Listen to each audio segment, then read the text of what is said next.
अस्सलाम वालेकुम स्टूडेंट्स। आज का जो हमारा टॉपिक है वो है जी हमारे पास फाइनाइट एंड इनफाइनाइट सेट्स।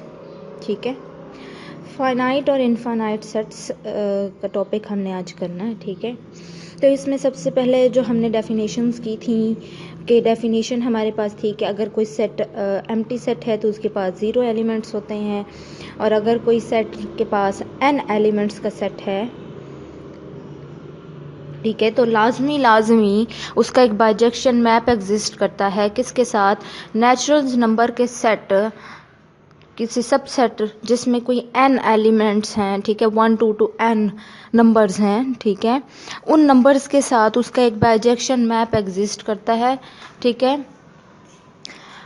और ऐसे सेट को अगर हम फाइनाइट कहते हैं, और अगर ऐसा ना हो तो उसे हम इनफाइनाइट कहते हैं। ठीक है,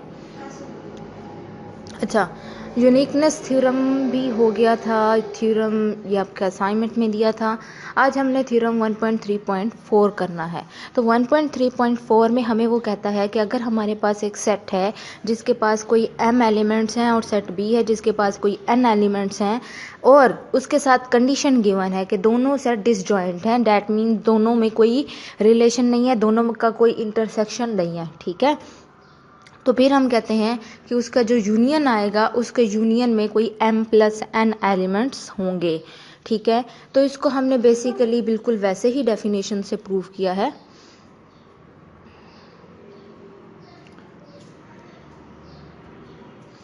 ठीक है, जैसे हम पीछे करते आए हैं। ठीक है, हमारे पास डेफिनेशन है कि सेट ए के पास n एलिमेंट्स हैं, यानी इसकी कार्डिनैलिटी m है।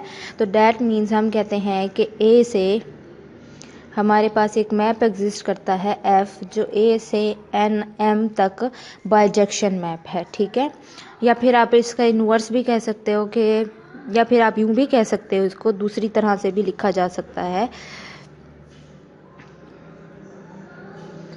कि n m से a के ऊपर एक मैप f है जो बाइजेक्शन है। ठीक है, आपको पता है उस दूसरी तरफ से अगर मैं ये लिखूं कि ये f इनवर्स है, अगर इसके करस्पॉन्डिंग लेके चलूं तो ये भी तो बाइजेक्टिव ही होगा। ठीक है, अच्छा, उसके बाद हमारे पास सेट b है। सेट b में कितने एलिमेंट्स हैं, वो कहता है n एलिमेंट्स हैं।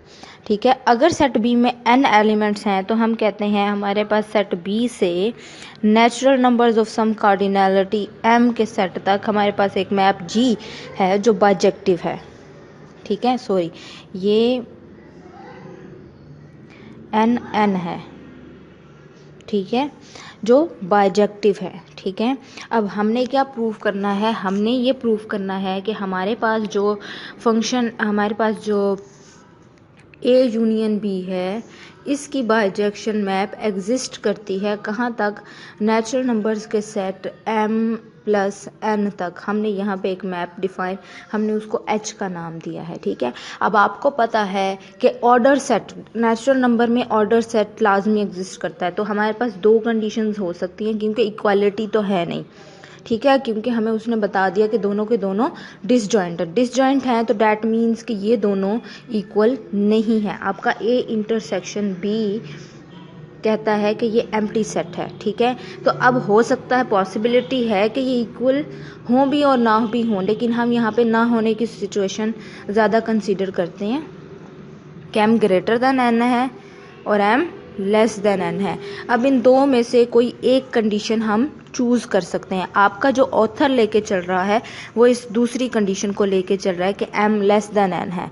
ठीक है, तो m लेस देन n है, तो वो कहता है हमारे पास 1 2 2 अप टू सॉन m तक, फिर m से m+1 बढ़ेंगे। ठीक है, और यहाँ से आगे जाने पे हमें जाके मिलेगा हमारा n। बात समझ आ रही है? तो वो क्या कर रहा है, वो कहता है कि हम इसको जो सॉल्व कर रहा है, इस h को जब डिफ़ाइन कर रहा है तो वो इसको इसी वर्जन में ही रह के डिफ़ाइन कर रहा है। वो क्या कर रहा है, वो कहता है h ऑफ i इक्वल है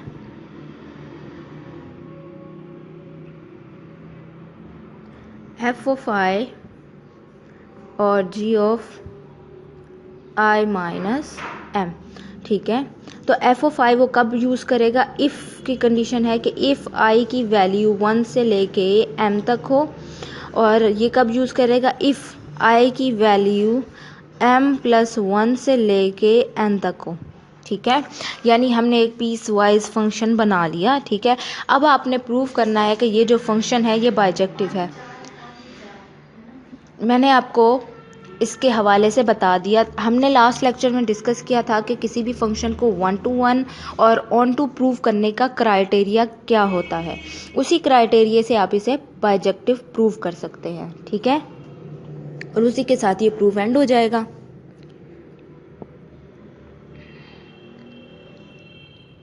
सो नाउ अब हमारे पास क्या है, हमारे पास C एक इनफाइनाइट सेट है। ओके, नेक्स्ट हमारे पास इसी के साथ ये प्रूफ एंड हो जाएगा। तो हमारे पास अब नेक्स्ट वैल्यू देखते हैं कि नेक्स्ट बी पार्ट में वो हमें क्या बताना चाह रहा है, ठीक है। बी पार्ट में वो कह रहा है कि हमारे पास एक सेट M है, सेट A है जिसकी कार्डिनैलिटी M है, ठीक है। और C कोई उस सेट का सबसेट है, C कोई उस सेट का सबसेट है। तो मुझे बताएं कि अगर इस C की कार्डिनैलिटी कोई 1 होगी, यानी C के पास एक A की एलिमेंट होगा, तो A डिफरेंस C के पास टोटल कितने एलिमेंट बच जाएंगे, ठीक है। तो हम कहते हैं m-1 एलिमेंट बच जाएंगे। कैसे बचेंगे, इस चीज़ को हम पहले देख लेते हैं।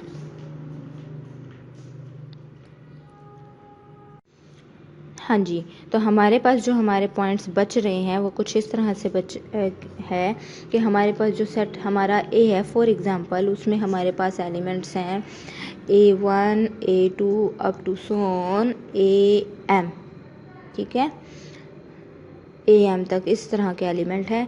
C हमने इसी का कोई सबसेट ले लिया, हमने इसमें से A2 एलिमेंट चूज़ कर लिया, ठीक है। और जब मैं A2, ठीक है, फिर जब मैं A डिफरेंस C निकालूंगी तो मेरे पास वो सब एलिमेंट्स आ जाएंगे, लेकिन A2 को छोड़ के A3 और फिर up to so on AM। तो ये वाले एलिमेंट्स टोटल कितने हो जाएंगे आपके पास, ये टोटल एलिमेंट्स कितने हो जाएंगे, ठीक है। ये टोटल हमारे पास m-1 एलिमेंट्स हो जाएंगे। अब इसकी हमें ना थ्योरी तो पीछे की पता है, बाय डेफिनेशन ऑफ डिफरेंसेस तो हमें ये बात समझ आ गई, लेकिन अब हमारे पास जो फाइनाइट सेट की डेफिनेशन है, वो जो बाइजेक्शन वाली डेफिनेशन है, अब हमने इसको उससे प्रूव करना है, ठीक है। तो जैसे कि आपके ऑथर ने ये दोनों B और C पार्ट आपके लिए लेफ्ट किया है, तो ऑब्वियसली इसे आप ही करेंगे, ठीक है। मैं आपको इसका कंसेप्ट बता सकती हूँ, ओके। और नेक्स्ट जहाँ पे हमारे पास नेक्स्ट C पार्ट में वो कहता है अगर C एक इनफाइनाइट सेट है और B एक फाइनाइट सेट है, तो C डिफरेंस B भी एक इनफाइनाइट सेट होगा, ठीक है। तो लाजमी सी बात है, एक इनफाइनाइट सेट में से थोड़ा सा कोई फाइनाइट पार्ट निकाल भी दूं, जैसे नेचुरल नंबर्स में से अगर मैं कोई 100 एलिमेंट निकाल भी दूं, तो बाकी का सेट जो बचेगा वो तो फिर भी इनफाइनाइट होगा, ठीक है। तो इसी चीज़ को दिया गया है, ओके। नेक्स्ट जो थ्योरम है वो भी बड़ा इजी सा दिया है उसने फाइनाइट और इनफाइनाइट सेट के लिए, और 1.3.5 जो कि वो हमें फाइनाइट और इनफाइनाइट का ना रिलेशंस बता रहा है, ठीक है। रिलेशंस किस तरह के हैं, इसको थोड़ा सा देखते हैं कि हमारे पास ये रिलेशंस किस तरह के हैं। ये रिलेशंस इस तरह के हैं कि हम कह रहे हैं कि हमारे पास जो T है, सॉरी T नहीं बल्कि हमारे पास जो S है वो T का सबसेट है। यानी एक दफ़ा देख लें, ये ना हो कि हम गलत कर लें। T S का सबसेट है,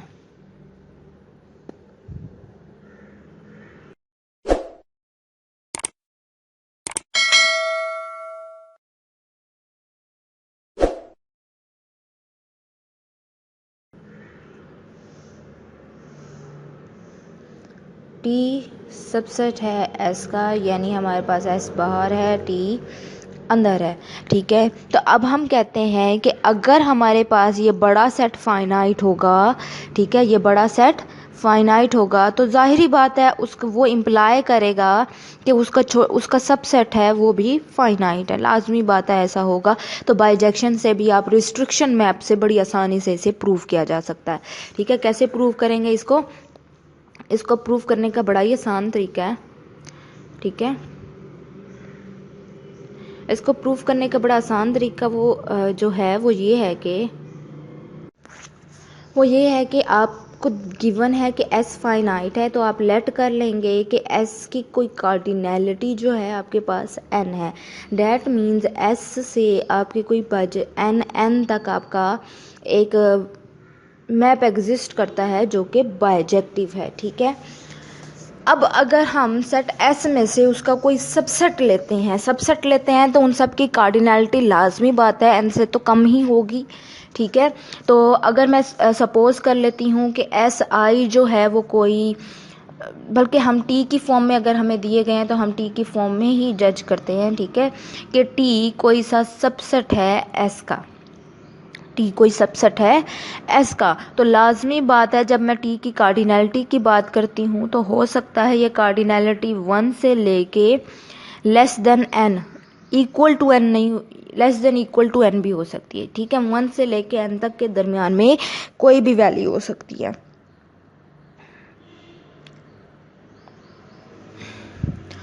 ठीक है, जब हम कहते हैं कि जब हमारे पास ये सिचुएशन ट्रू होती है ना कि 1 से लेके N के दरमियान में कोई भी वैल्यू ट्रू हो सकती है, तो डैट मीन्स इसकी कार्डिनैलिटी भी फाइनाइट है।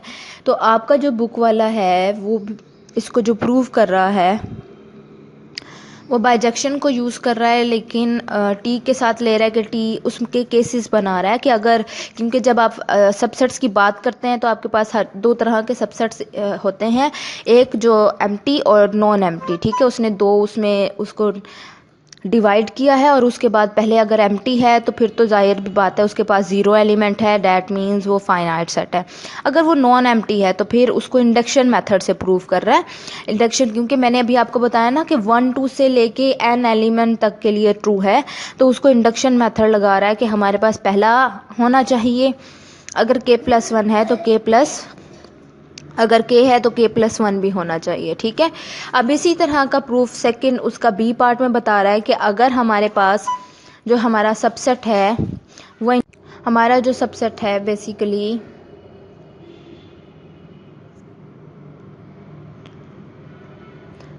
वो कह रहा है कि अब ये देखें, ये हमारे पास T है, ये हमारे पास सेट S है, तो वो कहता है अगर ये वाला सेट इनफाइनाइट हो जाए, ठीक है, इनफाइनाइट हो जाए तो ये इम्प्लाई करेगा कि जाहिरी बात है इसका पेरेंट सेल भी एक इनफाइनाइट स्ट्रक्चर है। ठीक है, एक इनफाइनाइट सेट है। ठीक है, तो इस बात को प्रूफ किया गया है। ठीक है, अब इस बात को वो कंट्रापॉजिटिव स्टेटमेंट के साथ डिस्कस कर रहा है। कंट्रापॉजिटिव स्टेटमेंट क्या होती है बेसिकली, सबसे पहले तो ये याद करें कंट्रापॉजिटिव स्टेटमेंट क्या होती है। ठीक है, तो कंट्रापॉजिटिव स्टेटमेंट बेसिकली कन्वर्स स्टेटमेंट को भी कहते हैं। ठीक है, तो कंट्रापॉजिटिव के लिए वो कहता है आप अपनी बुक का अपेंडिक्स ए देखें। अपेंडिक्स ए से मुराद है कि आप अपनी बुक के लास्ट पेजेस में एक ना नोट दिए होते हैं, प्रीलिमिनरीज का जैसे एक चैप्टर होता है उसी तरह का एक अपेंडिक्स का होता है कि आप कोई भी सेक्शन स्टार्ट करते हो तो उससे रिलेटेड जो इन्फॉर्मेशन होती है या उससे रिलेटेड जो बेसिस होती हैं वो वहाँ दी होती हैं। ठीक है, एक तरह का यूँ समझ लें सिंपल सा ओवरव्यू। ठीक है, तो यहाँ से आप कंट्रापॉजिटिव स्टेटमेंट देखेंगे और उसके बाद मुझे बताएंगे कि इसके बी पार्ट को किस तरह से प्रूव कर सकते हैं आप लोग। ठीक है, अच्छा, उसके बाद हमारे पास डेफिनेशन आ जाती है काउंटेबल सेट्स की।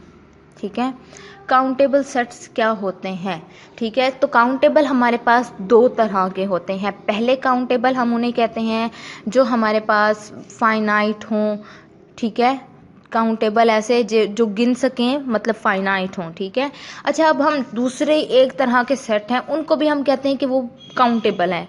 किनको हम कहते हैं कि अगर कोई सेट डी न्यूमरेबल है, डी न्यूमरेबल यानी काउंटेबली इनफाइनाइट, यानी वो काउंटेबल है लेकिन सेट खुद इनफाइनाइट है। तो इसको प्रूव कैसे, इसकी डेफिनेशन ये है कि अगर हमारे पास उस सेट से n नेचुरल नंबर्स के सेट n के दरमियान एक बाइजेक्शन मैप एग्जिस्ट कर जाए, एक बाइजेक्शन मैप एग्जिस्ट कर जाए, ठीक है, तो हम कहते हैं कि वो न्यूमरेबल है या काउंटेबली इन्फानाइट है, ठीक है। तो यानी कोई सेट काउंटेबल होगा कब, जब हम कहेंगे कि वो फाइनाइट है या जब हम कहेंगे कि वो फाइनाइट या न्यूमरेबल है, ठीक है। उसके बाद हमें वो कुछ बता रहा है, ठीक है, कुछ चीज़ें बता रहा है कि ये चीज़ें पॉसिबल हैं, ठीक है। तो हाँ, ये जो पैराग्राफ बता रहा है, तो इसको मैं थोड़ा सा इसको मैं आपको इस तरह से बताना चाहूँगी। वो कहता है S1 सेट हमारे पास एक काउंटेबल सेट है, ठीक है, या फिर कह लें कि न्यूमरेबल है, दोनों में से कोई भी एक कंडीशन, ठीक है। दोनों कंडीशंस को वो डिस्कस कर रहा है, पहले वो न्यूमरेबल की कंडीशन को कर रहा है, फिर काउंटेबल की, ठीक है। अगर हमारे पास एक सेट S1 है, वो इनिशियली हमें गिवन है कि वो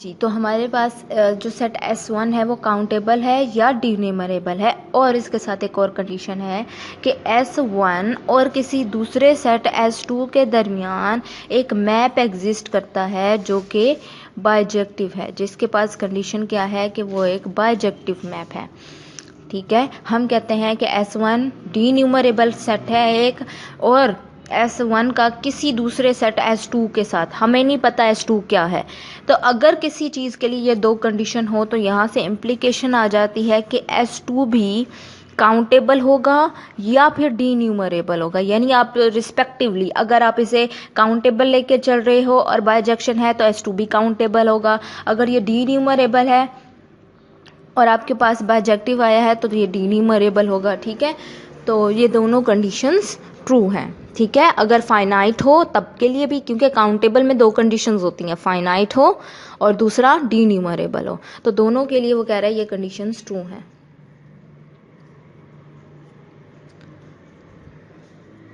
इस पैराग्राफ में यही बात दी गई है, ठीक है, कि इनमें इफ़ एंड ओनली इफ़ की करेक्टरेशन है, ठीक है।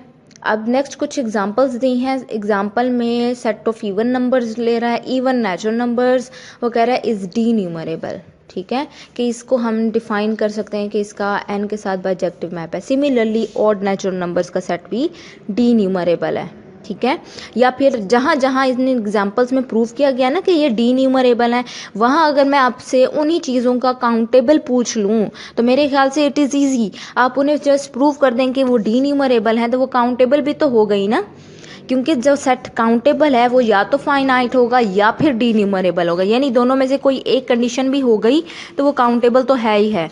तो यानी अगर यहाँ पे जो एग्जांपल्स न्यूमरेबल की गई हैं उनको मैं आपसे काउंटेबल में पूछूं तो हो जाएंगे, ठीक है। इसी तरह से कुछ एग्जांपल्स हैं कि set of all integers numerable है, उसके लिए भी वो मैप डिफाइन करके हमें बता रहा है। उसके बाद हमारे पास वो बता रहा है कि अगर दो डिसजॉइंट न्यूमरेबल सेट्स हों और उनका यूनियन ले लिया जाए तो फिर वो भी न्यूमरेबल होगा, ठीक है। उसके बाद वो कह रहा है कि सेट ऑफ नेचुरल नंबर्स का cross product set of natural numbers के साथ ही ये जो एक सेट बनेगा ये भी एक न्यूमरेबल सेट होगा। तो बेसिकली पहले वो यहाँ पे जो थ्योरम इसका दिया गया है, इसका यहाँ पे स्ट्रक्चर डिस्कस किया गया, यहाँ थ्योरम नहीं दिया गया है, ठीक है। तो आपने कोशिश करनी है कि आप इसका थ्योरम लिख सकें, ठीक है। इसका इनफॉर्मल प्रूफ उसने तकरीबन यूँ समझ लें उसने सारा चीज़ें बता दी कि लिखना कैसे है, उसके अंदर वो जो मैथमेटिक्स यूज़ हो रही है वो किस तरह की हो रही है या मैप किस तरह का डिफाइन होगा, लेकिन उसने बस उसको प्रूफ नहीं किया कि वो बाइजेक्टिव है, ठीक है। वो फिर आप कर लेंगे। इसी तरह से theorem 1.3.9 same as it is of 1.3.5 की तरह है, ठीक है। 1.3.5 में हमने प्रूव किया था कि S फाइनाइट है तो T फाइनाइट है, T इनफाइनाइट है तो S भी इनफाइनाइट है। सिमिलरली यहाँ पे काउंटेबल और अनकाउंटेबल के लिए दिया गया है, ठीक है। अच्छा, ये बिल्कुल वैसे ही प्रूव करेंगे जैसे आपने पीछे वो फाइनाइट वाला किया हुआ है, ठीक है। इसको भी बिल्कुल वैसे ही प्रूव करेंगे, ठीक है। तो इसका प्रूफ यूँ समझ लें, आपने वही वाला प्रूफ रीराइट करना है, लेकिन इन टर्म्स ऑफ काउंटेबिलिटी और अनकाउंटेबिलिटी। नेक्स्ट है 1.3.10, ठीक है। तो 1.3.10 आपको बताता है कि ये 3 स्टेटमेंट्स इक्विवेलेंट है। 3 स्टेटमेंट्स के इक्विवेलेंट होने से क्या मुराद होती है, तो मैं आपको बताती हूँ। हम कहते हैं कि हमारे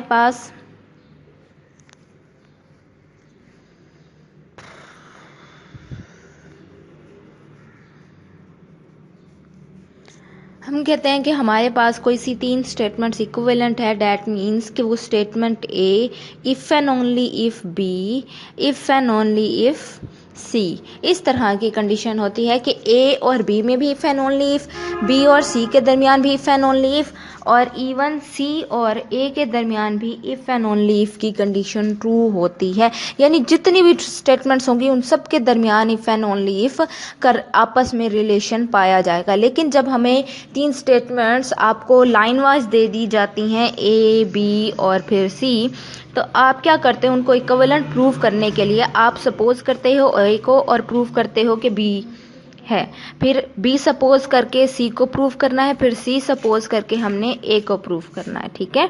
इस तरह से हम इक्विवेलेंट स्टेटमेंट्स को प्रूव करते हैं। तो ये आपको 3 स्टेटमेंट्स दी गई हैं, ठीक है। अच्छा, तो यहाँ पे भी बिल्कुल सेम प्रोसीजर किया गया है कि ए को सपोज किया है कि ऐसे काउंटेबल सेट है, और दूसरी तरफ प्रूफ किया गया है कि एस और एन के दरमियान एक सर्जेक्शन मैप एग्जिस्ट करता है, ठीक है। यानी हमने एक मैप डिफाइन करना और उसको सर्जेक्शन प्रूव करना है, ठीक है। उसे सर्जेक्शन प्रूव करना क्यों आसान है, क्योंकि एस काउंटेबल है। काउंटेबल में 2 कंडीशंस होती हैं कि वो फाइनाइट है या ड्यून्यूमरेबल है। फाइनाइट होगा तो उसके लिए हमें एक मैप डिफाइन करके सर्जेक्शन लगानी पड़ेगी। अगर ड्यून्यूमरेबल है फिर तो बड़ा आसान सा काम है। ड्यून्यूमरेबल की डेफिनेशन ही यही कहती है कि बाइजेक्शन मैप एग्जिस्ट करता है एन से एस में। जो बाइजेक्शन है तो डैट मीन्स वो सर्जेक्शन भी तो होगा ही ना, ठीक है। तो इसी तरह से दूसरी बात कहते हैं कि बी से हमने सी में जाना है, तो सर्जेक्शन तो है, हमने प्रूव करना है कि वो इंजेक्टिव भी है, यानी 1 to 1 भी है, ठीक है। ऑन टू गिवन है, हमने 1 to 1 प्रूव करनी है। तो उसके इनवर्स वाले क्राइटेरिया से हमने प्रूव किया कि अगर उसका इनवर्स भी एग्जिस्ट करता है तो डैट मीन्स कि हमारे पास वो इंजेक्टिव है। तो उस वाली कंडीशन से उसको प्रूव किया है। और फिर हमारे पास सी गिवन है। सी इम्प्लाई करता है कि ए एग्जिस्ट करता है, तो हमारे पास गिवन है कि वो इंजेक्टिव है। हमने प्रूव करना है कि वो बाइजेक्टिव भी है। तो हमने क्या करना है, हमने ऑन टू प्रूव करना है, ठीक है। तो ऑन टू प्रूव करने के लिए बेसिकली वो यूज़ कर रहा है थ्योरम 1.3.9, यानी ये ऊपर वाले थ्योरम की पहली कंडीशन को, ठीक है। जब आपको वो इस तरह की सिचुएशंस देगा ना, आपने इसी थ्योरम नंबर 1.3.9 का ए पार्ट को देखना है, ठीक है। और जब आप इसे अपने पेपर पे उतारोगे तो यहाँ पे आप इस तरह का कोट नहीं करोगे कि थ्योरम नंबर और फिर उसका पार्ट, आप प्रॉपर उसकी स्टेटमेंट लिखोगे। यानी यहाँ पे जो स्टेटमेंट ये दी हुई है ए पार्ट में, वो आप यहाँ पे लिखोगे। अच्छा, उसके बाद है the set Q of all rational numbers is D-numerable. अब आपने प्रूव करना है कि जो set of all rational numbers हैं वो भी डी-न्यूमरेबल हैं। तो इस प्रूफ का आइडिया बेसिकली वो कहता है कि हम पॉजिटिव रैशनल नंबर से लेते हैं कि is contained in the enumeration, कि वो इस तरह की न्यूमरेशन में आते हैं ना, ठीक है, कि हर जो नंबर है वो इस तरह की न्यूमरेशन में आता है। हम उस चीज़ को लेके जा रहे हैं। फिर उसके बाद हमने प्रूफ किया था कि n क्रॉस n का जो हमारे पास सेट है वो काउंटेबल है। तो इन तमाम चीज़ों को यूज़ करके आगे फर्दर प्रूफ को प्रोसीड कर रहा है, और उसी कंडीशंस को यूज़ करके वो आगे प्रूव करेगा कि Q जो है वो नेचुरल नंबर्स को कंटेन करता है, और क्योंकि n जो है वो डी-न्यूमरेबल सेट है तो इसलिए ये खुद भी डी-न्यूमरेबल सेट है, ठीक है। अच्छा, उसके बाद थ्योरम 1.3.12 है, इसकी आप सिर्फ स्टेटमेंट कर लीजिएगा। वो कह रहा है कि अगर आपके पास मज़ीद कोई m number of countable set हो, यानी A1 A2 AM तक आपके पास सिर्फ और सिर्फ काउंटेबल सेट्स हों ये सब के सब, तो उन सब का अगर आप यूनियन लें, मुझे नहीं पता कितने होंगे, AM तक ख़त्म हो जाएंगे या इन्फिनाइट तक जाएंगे, मुझे नहीं पता, बहुत सारे हैं, आर्बिट्रेरी हैं, ठीक है। तो फिर अगर मैं इन सब का यूनियन लेती हूँ तो इन सब का जो यूनियन आएगा वो भी एक काउंटेबल सेट होगा। ठीक है।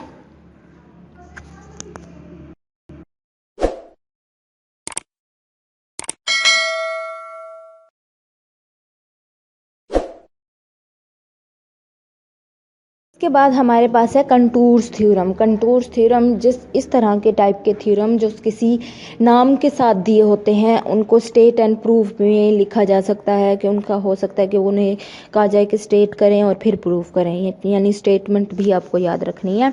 तो इसकी स्टेटमेंट कह रही है कि अगर ए कोई सेट है, A is any set, then there is no surjection of A onto the set P of A of all subset of A. यानी वो हमें कहना चाह रहा है कि अगर मेरे पास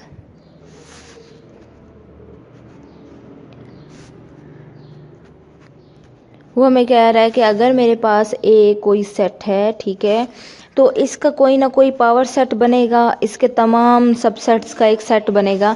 तो वो कहता है इन दोनों के दरमियान कोई भी मैप डिफाइन करूंगी, ये मैप लाजमी ऑन टू नहीं होगा, यानी इसके साथ कंडीशन है नॉट सर्जेक्टिव की, ठीक है, नॉट ऑन टू की। तो इन दोनों के दरमियान कभी भी एक मैप ऑन टू नहीं हो सकता, तो जाहिर बात है बाइजेक्टिव भी नहीं हो सकता। ठीक है। तो हम इसी बात को प्रूव करेंगे। अब इस थ्योरम को प्रूव करने के लिए वो कन्वर्सली सपोज कर रहा है। ठीक है। वो सपोज कर रहा है कि नहीं जी, मुझे एक मैप मिल गया है जो सर्जेक्टिव है। ठीक है। वो क्या सपोज कर रहा है कि नहीं जी, मेरे पास एक मैप है जो सर्जेक्टिव है, तो मैं डिफाइन करती हूँ। तो लाजमी बात है ए का कोई एलिमेंट लूँगी, फाई ऑफ ए, वो किसी न किसी सबसेट ऑफ ए पे जाएगा। ठीक है। Either A belongs to phi of A, या फिर वो सबसेट। अब देखें ना मेरी बात, यहाँ से इस चीज़ को थोड़ा सा क्लियरली समझते हैं कि ये फाई ऑफ ए है क्या बेसिकली। ठीक है। तो बेसिकली हमारे पास जो फाई ऑफ ए है, जब मैं मैप की बात कर रही हूँ कि मेरे पास एक मैप है ए से पी ऑफ ए की तरफ। ठीक है। आपको पता है जब आप किसी फंक्शन पे वैल्यू, अब मैंने इसमें से एक पॉइंट ए ले लिया, ठीक है, अब अगर मैं इसके ऊपर फाई अप्लाई कर देती हूँ, यानी फंक्शन अप्लाई कर देती हूँ, अगर अब ये आप कह रहे होंगे कि वो तो लेफ़्ट से है, राइट से लिखा है मैंने, तो कोई फ़र्क नहीं पड़ता, आप फंक्शन को किसी भी तरह की रिप्रेजेंटेशन दे सकते हैं कि आप एक और लेफ़्ट पे राइट पे लिखें या लेफ़्ट पे लिखें, सेम बात है। ठीक है। तो अगर मैं उसके ऊपर फंक्शन अप्लाई करती हूँ तो ये इसमें चला जाता है पी ऑफ ए में। तो पी ऑफ ए में क्या है, सबसेट्स हैं किसके, ए के। तो लाजमी ये जो पी फाई ऑफ ए है ये ज़रूर कोई ना कोई सबसेट होगा। ये क्या होगा, सबसेट होगा ए का। ठीक है। तो अब अगर ये ए का सबसेट है तो अब इसमें दो कंडीशन है कि इस सबसेट में ए खुद बजाते खुद वो बिलोंग करता है या फिर नहीं करता। ठीक है। वो बिलोंग करता है या फिर नहीं करता। तो ये दो कंडीशंस बता रहा है वो फिलहाल हमें। ठीक है। अब वो कहता है कि हमने एक सेट बना लिया और it does not belong to this set. हम लेट कर ले हैं कि ए के वो सारे एलिमेंट्स जिनके इमेजिंग में वो लाए नहीं करते, जिनके इमेजेस में वो लाए नहीं करते। यानी यूँ समझ लें, अगर मैं कोई पॉइंट ए ले रही हूँ और उसमें जो उसके कोरस्पॉन्डिंग जो मुझे सबसेट मिल रहा है उसमें वो मेरा पॉइंट कंटेन करता है या नहीं। ठीक है। तो इस बात को देखेंगे हम। ठीक है।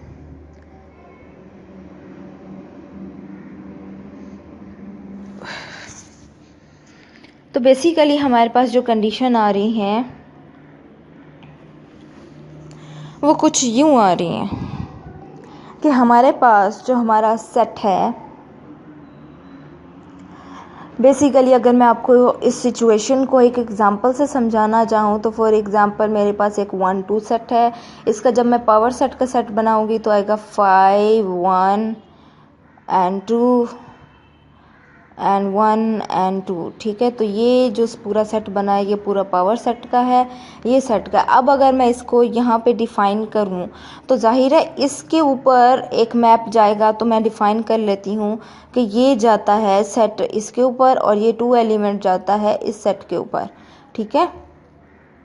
तो डैट मीन्स यहाँ पे अगर मैं फाई कह रही हूँ कि फाई ऑफ 1 इक्वल है सेट 2 के, तो इस सेट में 1 बिलोंग नहीं करता। तो हमने ऐसे एलिमेंट्स का एक सेट बना लिया, ठीक है। हमने ऐसे एलिमेंट्स के सेट को किसी डी सेट का नाम दे दिया है, ठीक है। तो उसने ऐसे एलिमेंट ए के चूज़ कर लिए जो अपने इमेज वाले सबसेट के अंदर लाए नहीं करते। अब क्योंकि सी डी चाहे जो भी हो, जिस तरह का भी हमने कंडीशन, लेकिन ये एलिमेंट्स तो ए से आ रहे हैं, तो डी खुद भी एक सबसेट बनाएगा ए का। अब अगर हम कहते हैं कि फाई एक सर्जेक्टिव मैप है, एक सर्जेक्टिव मैप है, तो लाजमी डी के करस्पॉन्डिंग हमें ए का कोई ना कोई एलिमेंट मिल जाएगा जो जिसका ये इमेज होगा, ठीक है, या इसके करस्पॉन्डिंग एक प्री इमेज हमें ए में मिल जाएगा। तो हम कहते हैं कि फाई ऑफ ए नॉट जो है वो डी के इक्वल होगा लाजमी अगर ये सब्जेक्टिव मैप है तो अब यहाँ पे भी 2 कंडीशन होगी कि ए नॉट डी में है या ए नॉट डी में नहीं है। तो अगर ए नॉट डी में होता है, ठीक है, तो ए नॉट भी फाई ऑफ ए नॉट में है, जो कि हमारी जो डेफिनेशन थी डी की वो उसके कंट्राडिक्शन आ जाती है, क्योंकि हमने डी में लिए ऐसे एलिमेंट हैं जो अपने इमेजिंग सबसेट्स में लाए नहीं करते। तो दूसरी कंडीशन जो हमारे पास जाती है कि अगर हम कहते हैं कि वो उसमें बिलोंग नहीं करता, तो डैट मीन्स वो उसमें बिलोंग नहीं करता, तो डैट मीन्स वो ए नॉट में बिलोंग करता, ए नॉट डी का एलिमेंट है। तो ए नॉट डी का एलिमेंट फिर क्यों बन गया, जो कि फिर कंट्राडिक्शन आ गई डी में। यानी अगर मैं ए नॉट को सपोज करूं कि वो डी में बिलोंग करता है, तब भी मेरे पास कंट्राडिक्शन आ रही है। और जब मैं सपोज कर सिमिलरली अगर मैं करती हूँ कि ए नॉट उसमें बिलोंग नहीं कर रहा, तो वो तब भी कह रहा है कि एट द एंड जाके उसने किसी न किसी तरह ए नॉट बिलोंगिंग्स टू डी ही कर जाना है। तो डैट मीन्स कहीं ना कहीं ये हर तरह से कंट्राडिक्शन आ रही है, यानी कोई भी कंडीशन में चूज़ करती हूँ वहीं से कंट्राडिक्शन आ जाती है। तो डैट मीन्स जो हमारी सपोजिशन थी कि फाई जो है वो एक सब्जेक्टिव मैप है, वो ट्रू नहीं है। अगर वो ट्रू होता तो फिर हमारे पास इस तरह के कंडीशंस ना देता, ठीक है। आज के लिए इतना काफ़ी है। उसके बाद इंशाल्लाह हम नेक्स्ट लेक्चर से फिर अपना चैप्टर 1 स्टार्ट करेंगे।